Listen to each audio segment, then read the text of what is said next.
True wealth is having an abundance of what truly matters in your life. And we never do that independently. We live in an interdependent world. I can't think of a more important time for us to come together, support one another, and foster a degree of hope and resilience against not just this difficult virus, but also this crisis of fear that we're having on a global perspective. So I want to thank the MAPP community for giving me this opportunity to share with you my strengths around creating family wealth and cultivating resilience in difficult times. And most importantly, I want to thank all of the MAPP presenters, the professors, and everyone that's gone out there who have been what I call my warriors of hope to help me not only survive, but thrive in these difficult times. And to me, hope is a person that helps other people excel. For those of you that know me, know that I give you a nickname, you're a song that I can sing, and I also believe in acronyms to remember stuff. So my hope in the next 20 minutes or so is to share with you what I've learned over the last 30 years about how people can put money in its proper perspective so they can live a life that's true wealth to them. I think the best way to illustrate that is to give you a little bit of a backstory on my journey. In about 2010, that's when I got my master's of applied positive psychology. And it was also a time when I was reconnecting very significantly with my biological father. And we were on a journey to become friends, not just father and son. And what I learned on that journey was the grandfather, his father, and my grandfather, who meant so much to us, shared with me some life lessons or guiding principles that have really governed my life. And we started talking a lot about that, and we reminisced about the good times, the tough times, but also the time that we missed, being that I was raised 2 states away by a second father who's been wonderful to me. And what happened along that journey is he got diagnosed with pancreatic cancer. And that was around 2013. And when that happened is I realized that he wanted to accelerate what he wanted to teach me in his life. And he said to me, he says, you know, I'm really happy to be a part of your life, but I missed so much when you're younger. There's so much I wanted to teach you. And if you remember that book, Tuesdays with Maury, while he's going through his treatment, he didn't have a lot of energy. We spent a lot of time together. And he started telling me while he was on the couch getting his chemo or just recovering, what life mattered to him. And more importantly, he showed me what it was. And I'm going to give you what I call the care principle, some of the guiding principles that I learned from him that I know are a part of my family's history. The first one was whenever we met someone, I said, Dad, what do you want to do? Because when the doctor gave him the diagnosis, they said the average person has 8 to 14 months from diagnosis before they're not here with pancreatic cancer. It's pretty tough for him. And what he said was, I want to see everyone that wants to see me. And I'm like, well, who? Do we want to send any priority? He said, no, whoever wants to see me. And what I learned every time we met someone, he said the same thing. He said, number one is, he said, I want to let you know that if I said anything or did anything to hurt you, I am genuinely sorry. That was never my intention. And I also want to tell you that there's nothing you've done or said that has hurt me in a way to not feel good about you. As a matter of fact, I appreciated that time, and he would reminisce about an experience he had in the past with you and why he loved you so much. And I can't tell you the number of times I saw him do that with people. And I remember as things were fading and he was not doing well and was in the hospital, he asked me if I learned anything. And I said, yeah, Dad, I learned a lot. And he says, well, tell me what it is. And I said, there's 3 things I learned. Number one, what I learned from you is that if you really love someone, forgive them for everything. So the first thing I learned was forgive everyone for everything. The second thing is, what I realized is when you do that, you can tell people how much you care about them. You can focus upon the good in your relationship, not what's broken. And then the other thing you showed me, Dad, is you showed me if you get a chance to care, do it. Right now, it's hard to figure out how to reach out and help out people. But those 3 principles, forgive everyone for everything, let people know you care, and if you get a chance to show them, that was foundational. And it was interesting. I wrote about my grandfather in my capstone, and I came up with some life lessons from my grandfather, and I crossed it out. I said, it's really life lessons for my family, my mom and dad side both. And what I came up was, there's three things that are the guiding principles. And my dad gave me these little lighthouses. And what he said was the lighthouse principles that I believed in was one, love, pride, and peace. So on your last day, it's not how much you have, it's what you give and what you experience and the love you have in your life. And what I learned about pride, our family has tremendous work ethic. My dad used to tell me, you know, anything you get for, I want you to sweat for it. And a couple things that I learned was that taking personal responsibility for individual daily effort, that's what pride means to me. I've got a friend in a meditation group, and she says all the time, every day we get to choose how we're going to show up. When I show up, I like to do stuff. So love, pride, and then peace. Have peace in your heart and give peace to others. Another one of my best friends is my pastor. And one of the things that he's told me, Tom, don't be a burden, be a blessing. And I go, how do I do that? I always got some how. And he says, one, stay calm. Number two, work. And number three, be a blessing. That's experience peace, and that's giving peace. So to me, what's that have to do with financial resilience and creating family wealth? To me, it's everything. That's the fuel that gets me up in the morning. So I just wanted to share that with you to give you a little bit of perspective about the principles that I believe in, but also how do you apply it to your own practical life? So one of the things I would encourage you to do, I don't have PowerPoints or handouts. I've got a website called totalwellnessu.com. I've got an email, tom@totalwellnessu.com, where I'm happy to email you stuff. But I'm going to recommend you write in a journal. So grab a sheet of paper, and I'm going to give you a few things that over this 20-minute journey that I hope you remember something 20 years from now that can change your life. So a couple things I want you to do is I want you to just write down 5 P's. So 5 P's is to let you know that there's a process to deal with wealth and deal with money where you have positivity. I'm not going to go into all the details of it right now because I'm limited in time, but so many of us think as money is a scarce resource and we're afraid of it, and we talk in such negative ways about it. I believe so strongly in the positivity concept, the brought in and built theory from Barbara Fredrickson, that we need to create more positivity in our life. And we also need to do that by taking the fear out of finance. I want you to write down the 4 S's, and these are relevant that I want to spend a little bit of time with you because we're all in different places. But if you think about Maslow's hierarchy, I came up with 4 S's. And the first S is survival. Just getting by. There's people in our country today that need that $1,200 check because they don't have groceries 2 weeks from now. We can do things if we have to help those that don't and love our brothers as we love ourselves. So survival is there for a lot of people. It's hard to live your legacy when you're worrying about your groceries. The second is safety. Many of us have wondered not just who's going to work and pay for things, but are we going to have work to go back to, or are things going to be the same? We need to protect our human capital, our ability to work. We need insurance. We need money in the bank. We need to have a level of security so we feel safe. And so many of us are having that jeopardized right now.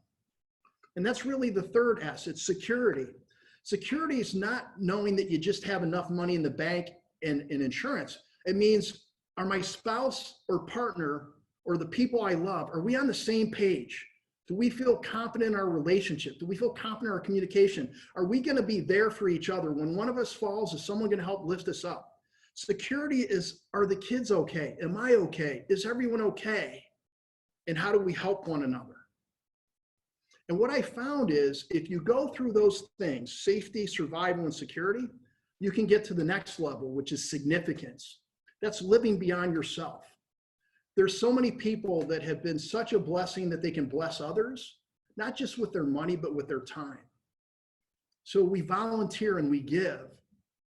And for me, the journey has been from me to we to us And I'm a Christian, so I call it for him. And you can call it whatever you want. But me is about taking care of myself, taking care of what I need, being responsible to my job, things like that. We is for my family, for the people that I love, for the people that love me. Us is when you have a life partner and you become so together that you know that you're in it for one another. So hard to get there. And once you're there, it's not about you anymore. It's about the legacy that you want to live. So to me, those are the 4 S's. So how do you do that? I studied the Gottmans, which is a wonderful husband and wife couple that do marriage research. And they have a sound relationship house. And I'd strongly encourage you to do some research and reading on them. And I came up with what I call my simplified version of the sound relationship. And I'd like you to write down the 3 F's. And the 3 F's are: when you communicate with your spouse or partner, are you communicating like you'd communicate to your best friend? Are you friends? Are you for each other? The Gottmans called it, do you turn towards each other? Do you turn away? Do you fight fair? I think one of the fallacies for those of us that have been blessed with long-term relationships, that have people that we love, we just let people down. We're fallible human beings, all of us are. But if we fight fair, we don't shame one another, we don't guilt one another, we just identify the opportunity that exists in our life, and we collaborate to correct it, and then we focus forward, the 3rd F. Do you see a future? Do you have hope in what you have together? So the 3 F's to me are your friends, you fight fair, and you're focused on your future. And what I found was, if you're aware of where you're at in the hierarchy, and if you understand the 3 F's and you understand we're in an interdependent world, then you can do the 3 L's. And I call the 3 L's a legacy living life. Live your legacy. When? Now.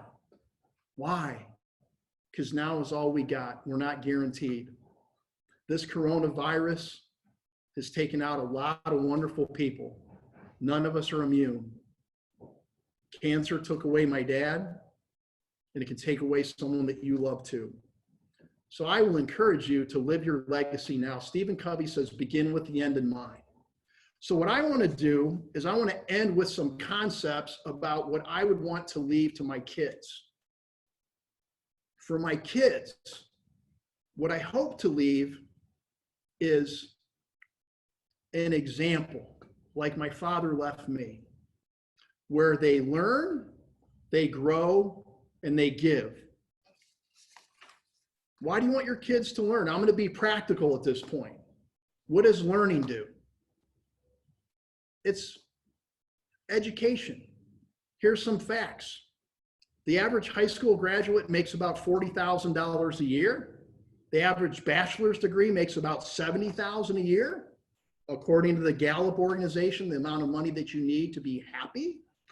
And then the average person with a graduate degree makes about $100,000 a year. The other thing I'll share with you is this: the average American today doesn't have 2 years of secure income saved for retirement. So for my friends, when I got into the MAPP program and they said money really doesn't matter, it doesn't contribute to your happiness, I would challenge that belief, and you guys know that I did. Money is significant, it's not sufficient. Who you are shouts so loudly in my ears, I can't hear what you say.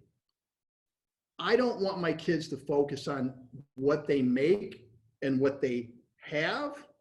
I want them to focus on what they give and who they become. That's the legacy that I'm trying to leave. So what I'm going to do is I'm going to end now with some life hacks that I've used to make my life simpler and focused enough for me, and some positive interventions that I've used to make the area of true wealth actionable and practicable in my life. So a couple of things I want to share with you is this.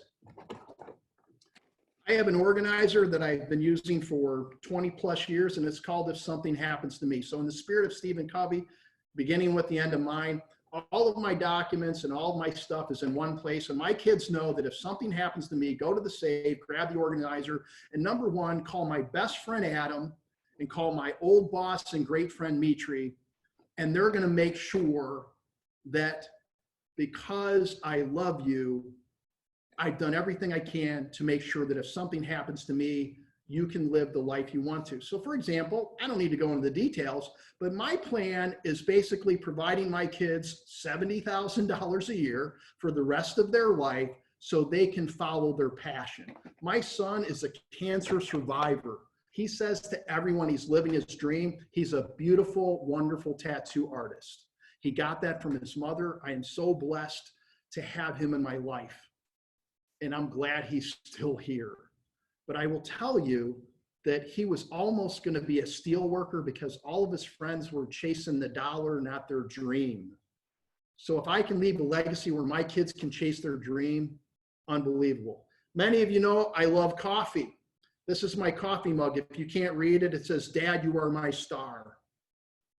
Getting up every morning and knowing that my daughter feels that way gives me an unbelievable purpose. The other thing, my best friend James, I'm going to give you a life hack. Total Wellness U, I've got 3 guiding principles. Your health is number one, just like this coronavirus. Our health is number one. Thanks for staying home. Thanks for keeping yourself safe. Thanks for protecting your family. Your wealth is important too, and your spiritual self. All are important. Those are the 3 pillars that I've been focused on for a long period of time. I have coffee talks with my friend James all the time. For those of you that understand mindfulness meditation, the benefits of drinking coffee, here's what James tells you to do. When you put on your coffee pot in the morning, and I do every day, I don't meditate every day. I don't write my gratitude journal every day, but I get my coffee every day. What James says, Tom, you lean up against the wall, you put your shoulders back, your head back, because all we do is lean forward. We get neck and back problems. And I want you to squat all the way down. And 2 years ago, I couldn't. And you sit there and I listen to that coffee pot drip, drip, drip, takes 8 minutes. I call it coffee yoga meditation. I get into my yoga position. I put my head back and the drip is my mantra and I focus on my breath and the drip for 8 minutes.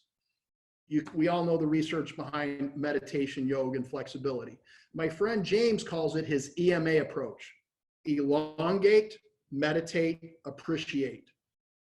Stretch your body, stretch your mind, meditate and calm it down, and get up and appreciate that you can get it. Thank you, my buddy, for doing that and teaching me that.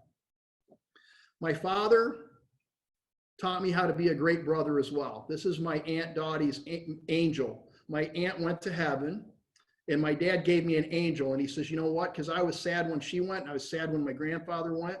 I was sad when my dad went. But he says, you know what? Put this in your kitchen and just know that we're always there for you. The other thing that I learned is this. Many of us know it's called a Chinese finger bridge. This finger bridge, if you don't push it together, it tears apart, and you can see it's frayed. I've had this on my desk for years. I keep it in front of me all the time to remember we've got to come together. Let's not pull apart and break things down. The other thing I have is this snow globe. You can see, or maybe you can't see, when a snow globe has all that stuff in there, that's sometimes how my mind gets. I call it popcorn brain. I get a thought, then I get another thought. Then they keep popping, popping, popping. I get overwhelmed. Here's another one of my meditations. It's a coffee meditation and it's a popcorn meditation. I put the popcorn in my thing. And then what I do is, many of you heard, you're supposed to take 20 bites when you chew something. So you're mindfully eating. So I physically eat the popcorn, chew it 20 times. 16 slow breaths is about a minute.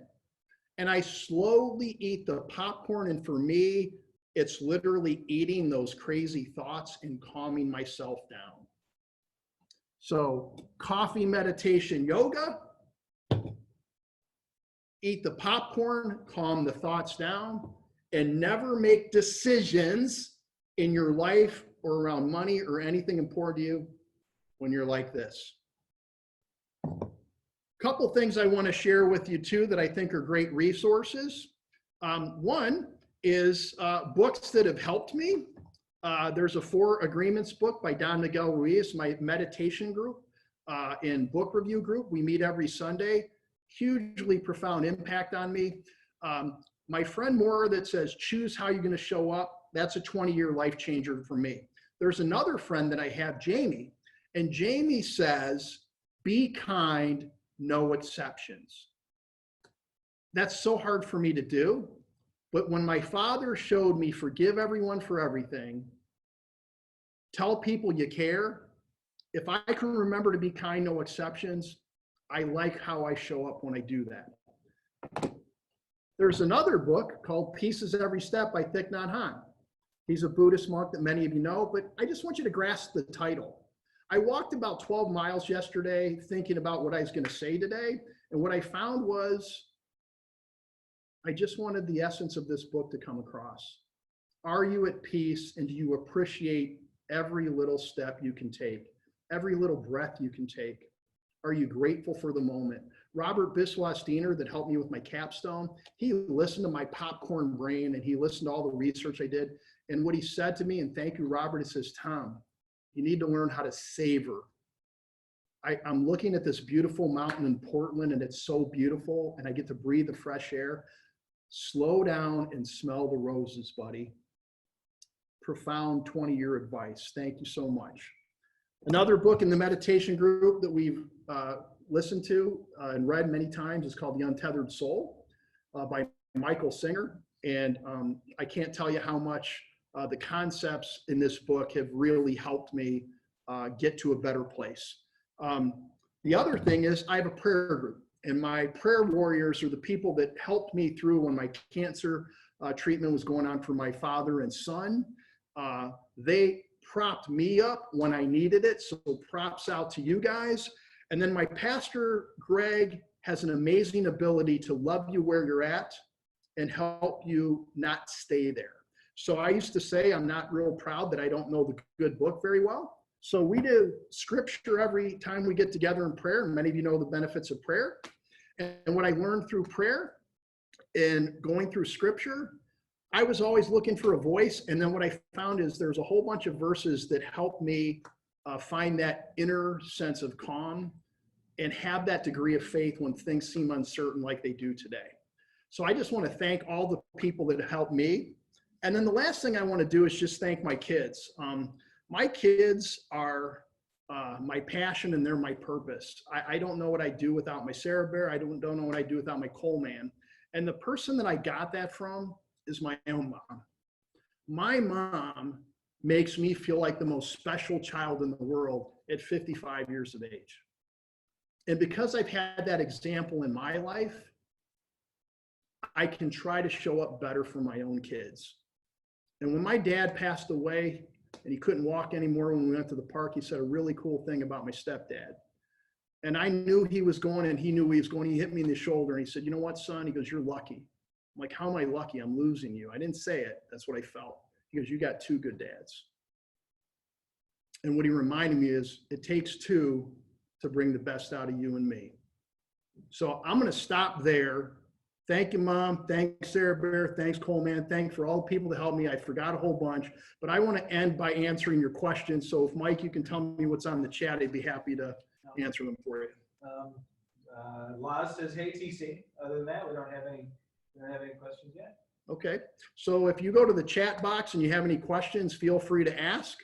And I'll be happy to do that. In the meanwhile, if you are interested in getting more information about these concepts or philosophy, you can email tom@totalwellnessu.com.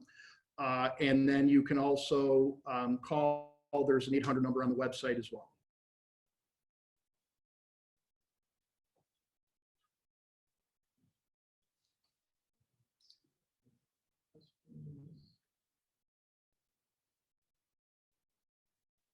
Okay.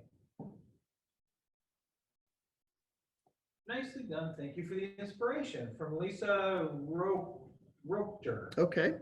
Thank you. I'm putting in the name of the website for everybody. One of the things that I'm going to end with then is I want to give you a quote that I got on my nightstand, and it's by Lao Tzu, and it's called "Music in the soul can be heard by the universe." So one of the things I passionately believe is that we all give off an energy. And that energy, sometimes for me, is not the most positive and uplifting. And most of us know that we can tell the energy that's in someone else's soul. So one of the most inspirational things for me is music. Matter of fact, I got a good friend who calls me music. And it makes me flattered because he knows how much I love music. So I'm going to leave with you 3 songs that are in my heart that lift me up all the time. But there's meaning to each of those songs. The first song is Salisbury Hill by Peter Gabriel. Peter Gabriel wrote a song after he left Genesis in the 70s, where they were #1 rock band at the time. And he was a little disillusioned with pop music. So he went on his own journey and he came up with a beautiful song called Salisbury Hill. Listen to the song, listen to the words. And what you're going to find, like me, is we all need to find our own Salisbury Hill. You're as unique of a person as I am. The answer is within. The second song I like is by Van Halen. It's called Right Here, Right Now. And that song reminds me there isn't a better time than the present moment to express your best self. So right here, right now is your magic moment. Don't let it pass you by. And then the last song, not so popular, but it's by Brian Ferry, and it's called Dance with Life. I was on the road of someday that led to the town of nowhere. I always said, if I do this and then I get that, then I'll be happy. This song is all about enjoying the dance with life, and it takes 2 people to dance, and leave your beautiful light behind. So whatever your light is, leave it behind and make it worth a dance living. Thanks so much for your time.